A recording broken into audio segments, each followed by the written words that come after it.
নমস্কার বন্ধুরা, আমি প্রথমেই দেখুন একটা লাউ পুঁতি, একটা মুক্তো পুঁতি এবং একটা লাউ পুঁতি নিয়ে সুতোটা গিট মেরে নিলাম।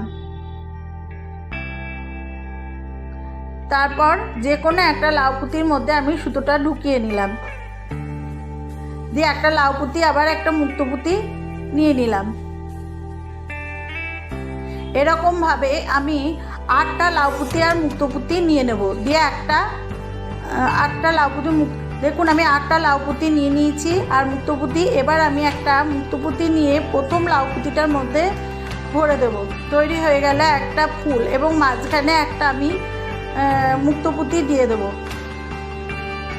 তাহলেই আমার একটা ফুল তৈরি হয়ে যাবে। আর এই ফুলটার উপরে আমি 3 রকম ডিজাইনের ব্যাগ দেখিয়েছি আমার চ্যানেলে। আপনারা আমার চ্যানেল ফলো করুন। যদি ভালো লাগে তাহলে অবশ্যই আমার চ্যানেল সাবস্ক্রাইব করুন।